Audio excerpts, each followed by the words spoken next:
Cette semaine dans les news, on va bien sûr parler de San Diego Comic-Con, de tous les reveals et également quelques surprises qui ont fait leur apparition cette semaine. Bienvenue sur TF Toy Box, chaîne qui passe en revue les figurines Transformers et qui vous informe des nouveautés sur Facebook, Instagram, Twitter et TikTok.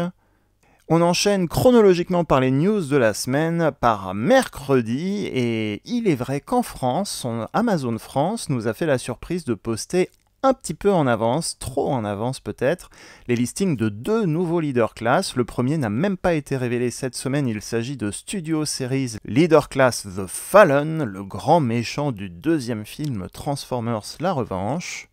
Pas d'infos complémentaires à part que ce listing existe, que le jouet est en précommande et que ce sera un Leader Class à 70 € à peu près.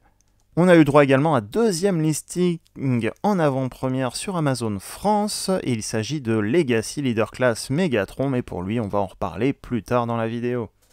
Petite info complémentaire également, le Titan Class Metroplex commence à apparaître en magasin physique aux États-Unis et en Asie. On devrait donc voir des stocks arriver en Europe prochainement. Et comme on le voit sur la photo, il y a un pack exclusif Buzzworthy Bumblebee qui n'a pas été annoncé, qui contient les 3 figurines Cyberverse Deluxe, Optimus, Bumblebee et Cheetor. Plus tard dans la semaine, en même temps que Comic-Con, il y a eu la WalmartCon aux États-Unis qui nous a annoncé 2 exclusivités Beast Wars Retro Vintage de nouvelles sorties. Il s'agit de Beast Wars Terrorsaur qui était une classe basique, une petite figurine qui sera vendue au prix d'une Deluxe. Et deuxième figurine, le Predacon Retrax, qui n'était pas apparu dans le dessin animé, mais qu'on aperçoit sur une des cartes collector Kingdom de Black Arachnia de l'année dernière. Ce Retrax permet donc de rajouter un Predacon à votre collection Kingdom.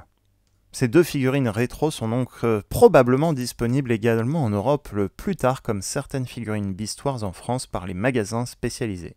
Aucune info pour le moment de disponibilité, mais ça devrait venir cet automne, à suivre donc.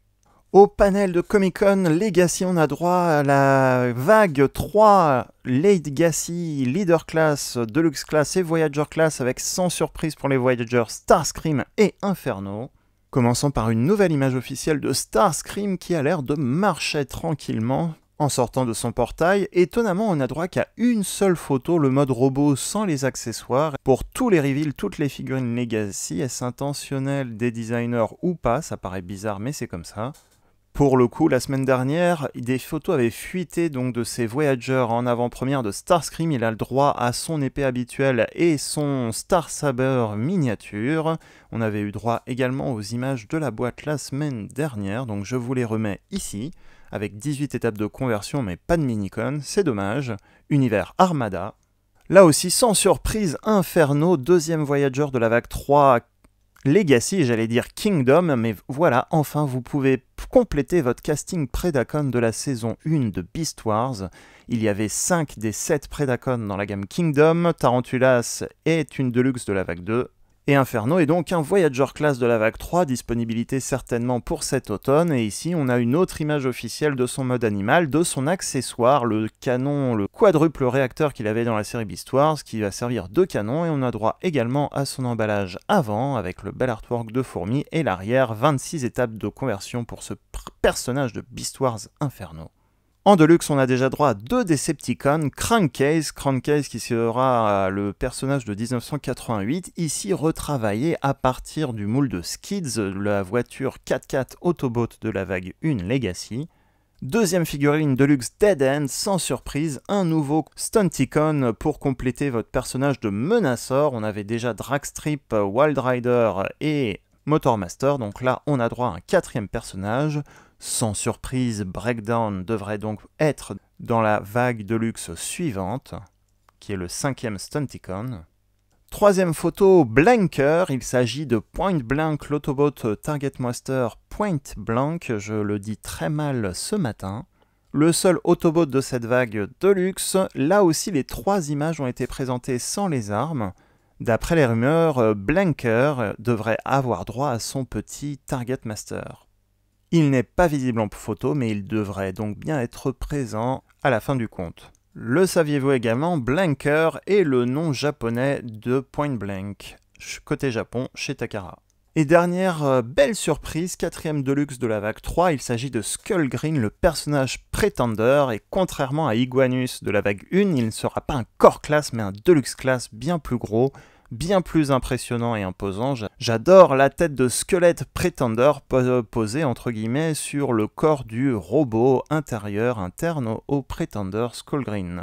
Là aussi officiellement on n'a pas eu droit aux armes au mode alternatif, d'ailleurs pour ces 4 Deluxe, mais on a eu droit à une fuite l'arrière de la boîte de Skull Green par internet, désolé je n'ai pas la source, 20 étapes de conversion, on a donc comme Iguanus le mode alternatif qui est le mode véhicule du robot interne au Pretender génération 1, et le mode robot est le Pretender, la coquille Pretender monstrueuse qui va servir du mode robot.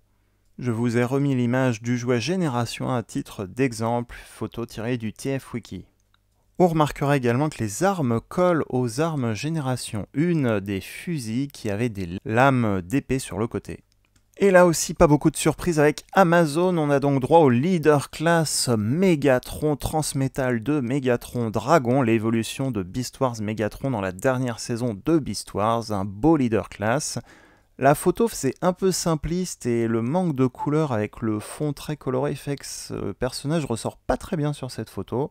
À mon goût, mais heureusement la boîte de Transmetal de Megatron a été présentée également au Comic-Con dans toute sa splendeur, il est beaucoup plus imposant. Ici, 33 étapes de conversion, il a le droit à un Blast Effect, il peut cracher du feu.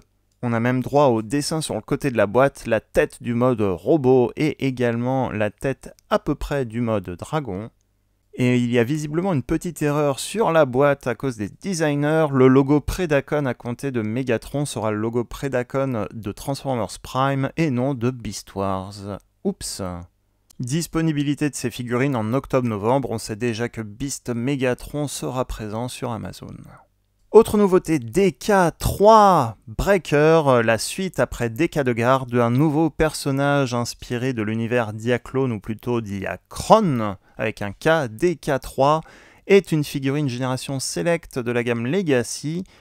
Sachez qu'il est déjà en précommande sur pas mal de sites dans le monde et pour la France, il est déjà en ligne et en précommande chez Mania Toys. Comme d'habitude, je vous mets le lien en description de cette vidéo. Avant que Trailbreaker existe dans l'univers Transformers en 4x4 noir, eh bien il venait de la gamme Diaclone au Japon, il était en bleu, d'où ce repeint dans la gamme Legacy Select. Dernier reveal du jeudi, l'exclusivité Hasbro Pulse de cette année, A Hero Is Born. Un pack de 2 figurines avec des accessoires, il s'agit d'Alpha Trion, le sage Autobot, et Orion Pax, Autobot qui sera endommagé par Megatron et qui sera reconstruit par Alpha Trion en Optimus Prime. Orion Pax est sans surprise une version modifiée de Studio Series Cup. Pourquoi sans surprise? Parce qu'il a déjà eu droit à une ou deux versions où c'était un repeint modifié du jouet Cup dans d'autres gammes. Quant à Alpha Trion, oh là là, qu'est-ce qu'il est magnifique, c'est une version modifiée de Scourge avec une nouvelle tête, les 2 mains ouvertes pour mieux porter un de ses accessoires, la clé de Vector Sigma. La tête s'intègre également à son mode véhicule, le mode véhicule de Scourge à peu près classique, c'est donc un repeint et modifié. Orion Pax et Alpha Trion, donc les versions Cybertron pré-génération ou guerre génération 1. Orion Pax se transforme donc en camion comme Cup avec l'avant du camion qui a été modifié. Il aura droit aux mêmes accessoires pour le coup en figurine. La boîte a également été révélée lors du panel. Et le vendredi matin, on a pu voir un aperçu un peu meilleur. Donc le pack s'appelle A Hero Is Born avec les 2 personnages sur la boîte. Avec sur un côté Alpha Trion et l'autre côté, on aura droit également à Orion Pax. L'arrière de la boîte, on a Alpha Trion en 21 étapes de conversion. Orion Pax aura droit à 22 étapes de conversion. Et l'avantage de ce pack, c'est que vous avez droit à 2 accessoires, la clé de Vector Sigma et l'ordinateur, le super ordinateur Vector Sigma. Petite pause pour annoncer qu'il y a eu en magasin également une sortie entre jeudi et vendredi d'un garage micro-machine à l'effigie d'Optimus Prime. Cet Optimus, la remorque d'Optimus s'ouvre pour être un environnement pour les petits véhicules micro-machines Transformers. On a droit également en fuite à des nouveaux prototypes de micro-machines du film 4 et 5, l'âge de l'extinction, comme ici Galvatron et Lockdown, ou Optimus Prime, la version camion des 2 derniers films, ou encore Bumblebee, Camaro et d'autres personnages du film Dark of the Moon, comme Leadfoot, ici le Wrecker, ou encore le camion de pompiers Sentinel Prime, ou la première version d'Optimus Prime. On arrive à vendredi, on a eu droit à l'unboxing officiel des designers d'Hasbro à la Comic-Con. Le produit fini et l'unboxing final de la boîte finale a été présenté. Des beaux dessins, des belles artworks de Star Saber, Victory Leo et ne pas oublier les 2 petits Micromasters. En ouvrant la boîte, on a un petit coffret avec tous les accessoires dont le socle et les blast effects. La boîte peut aussi se retourner avec des écrits japonais pour afficher 2 côtés sur les cartons. Et bien sûr, ici on a un zoom sur les accessoires, les canons, les blast effects, le bouclier et les socles. Et voici nos 4 figurines présentées. Star Saber, Victorio et Leo, ainsi que les 2 Micromasters qui étaient des bonus pour le 3e palier. Les personnages japonais de la Rescue Patrol qui étaient présents dans le dessin animé Victory. J'avais passé en revue la Rescue Patrol siège original en revue, n'hésitez pas à revoir la vidéo. Et enfin, côté média, la big news, c'est l'annonce officielle de Earthspark, le nouveau dessin animé Transformers Earthspark sur Paramount Plus et Nickelodeon. Earthspark sera donc le nouveau successeur après Cyberverse de dessin animé pour enfants. On y trouvera l'arrivée de 2 Transformers qui sont nés sur Terre. Bumblebee est de retour. Ils vont protéger une famille d'humains sur Terre. Les 2 héros Autobots seront donc une moto et un drone. Le drone, on le reverra tout de suite après. La bande-annonce confirme la présence de Wheeljack dans le dessin animé, mais également un nouvel ennemi, un méchant humain qui va adorer bidouiller du robot. Le retour d'Optimus Prime, bien sûr, également présent dans cette série, mais également la présence de Swindle ou encore Bombshell en dessin animé. Voici le 2e Autobot qui sera présent pour protéger les humains, Autobot qui sera présent et sous la tutelle de Bumblebee. Et avec le dessin animé, l'annonce d'une multitude de jouets bien sûr, et de nouvelles tailles de jouets comme ces miniatures mini Optimus Bumblebee qu'on met au bout des doigts et qui servent de marionnettes et qui pourront se transformer en mode véhicule. Ce seront bien sûr des versions simplifiées pour les enfants. Megatron a droit à un nouveau design, un avion cargo militaire ici en mode miniature, mais il y a une meilleure version qui arrive après dans une autre gamme. Les One Step, l'équivalent des One Step est toujours présent avec Wheeljack ici qui va se transformer en mode voiture de course. On a bien sûr droit à un nouveau Optimus Prime, ce serait étonnant de ne pas en avoir. Un design qui se rapproche plus de Transformers Prime que de Optimus Prime Génération 1. Bumblebee est également présent puisqu'il sera aussi un des personnages principaux de la série, rien d'étonnant sur ce côté. Optimus aura droit également à une figurine Deluxe Class, si je ne m'abuse, c'est la classe Deluxe. Ici un mode camion un peu mieux travaillé et aussi un accessoire, sa hache qui va se déployer automatiquement. Non, ce ne sont pas les versions de luxe, ce sont les Warrior Class avec ici Elita One qui aura droit à un mode Jeep. Bon, pour le coup, moi je vais rester sur la version Legacy qui sort aussi cette année, cet été. Mais elle pourra déployer un petit blaster. On a droit à Skywarp, Skywarp qui semble être un repeint pur et simple de Starscream Cyberverse dans cette nouvelle gamme. N'hésitez pas à me dire en commentaire si je me trompe. On a droit également à des photos de produits finales prises visiblement avec un fond, avec une ferme. Ici, les 3 petites marionnettes qu'on met au bout des doigts. Ici, l'équivalent des One Step, même si je n'ai plus le nom exact sous les yeux. Voici les 5 gammes possibles et les 5 tailles possibles. On aura droit bien sûr à un méga Bumblebee géant pour les enfants. Et également la présence de la Deluxe Class. On reviendra dessus après. Ici, les petites marionnettes Optimus peuvent donc toujours se convertir en mode camion ou en mode robot, avec également le même traitement pour Bumblebee ici présent. On a droit à plusieurs photos produits sous plusieurs angles, c'est pour ça que je me répète, c'est que les photos défilent en même temps. On a droit aussi à un petit mini Megatron et son mini mode véhicule avion cargo. L'équivalent One Step toujours de Wheeljack ici présent, mais également Optimus Prime sous un autre angle. On a droit également à nos figurines Warrior Class Optimus Prime avec un fond, une ferme, une maison. Ce sont juste les photos produits donc qui changent. On a eu droit tout à la fois aux produits, les images 3D et en même temps les photos produits finales. Donc autant tout vous montrer aujourd'hui. J'avoue, le look de la Jeep Elita One est quand même plutôt bien. Ce sera une version plutôt moderne et réinventée terrestre de Elita One. Ici, on a toujours droit à notre photo, notre image de Starscream. Pardon, Skywarp, voilà, je me trompe rien qu'en regardant l'image. Et on a droit aux figurines Deluxe avec une bulle de figure, le concept de bulle de figure de retour. Ici, Bumblebee en mode voiture et en mode robot, lui, il me tente un petit peu, j'avoue.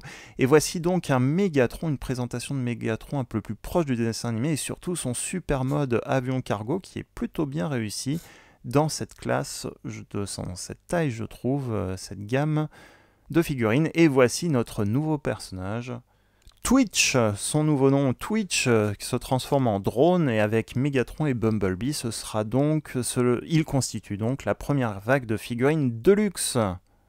Et j'avoue, pour Twitch, je vais me laisser tenter quand je le verrai en magasin. Les designs arrondis rappellent un petit peu bien sûr l'univers Cyberverse ou encore l'univers Transformers Animated, même si c'est beaucoup plus simplifié. Macadam était la bulle de figure avec les figurines Deluxe Cyberverse, et bien voici la bulle de figure de l'humain, donc le scientifique fou. L'humain que vous pourrez reconstituer en achetant plusieurs figurines Deluxe. Pour l'instant, seules 3 figurines sont annoncées, Bumblebee, Megatron et Twitch. Et enfin, on aura droit au méga Bumblebee avec une petite figurine de la fillette qui sera présente dans le dessin animé, dont le nom est Mo Malto. N'hésitez pas à me mettre en commentaire ce que vous allez vous procurer ou ce que vous pensez de ces nouveautés. La série devrait donc faire son apparition en septembre à la rentrée, donc les jouets devraient pas tarder et devraient être présents pour Noël. Le concours Hasbro Toy Photographie et Fulguropop est fini. Les gagnants ont été annoncés sur Instagram. Ils recevront certainement leurs cadeaux d'ici quelques semaines. D'autre part, le gagnant du concours DK de garde a été tiré au sort. Le colis est parti. Hasbro avait pu me fournir un exemplaire pendant la Paris Fan Festival en plus pour le mettre en jeu. Le gagnant est très content visiblement de son colis, a déjà réalisé quelques photos, je vous les montre ici. Et pour ceux qui souhaitent encore se le procurer, il est encore disponible dans certains magasins comme Micromania qui était présent au Paris Fans Festival ou Maniatoys. Les news de la semaine, c'est terminé, j'espère qu'elles vous ont plu comme d'habitude. Si c'est le cas, n'oubliez pas le petit pouce positif si ça vous a plu. Si vous êtes nouveau, n'oubliez pas de vous abonner à la chaîne, ça vous permet de recevoir automatiquement les futures vidéos dans votre flux. Et ça fait toujours plaisir. Et n'oubliez pas les réseaux sociaux Facebook, Instagram, TikTok et Twitter pour d'autres nouvelles, contenus photos ou vidéos. Sur ce, bon week-end et à très bientôt pour une prochaine vidéo.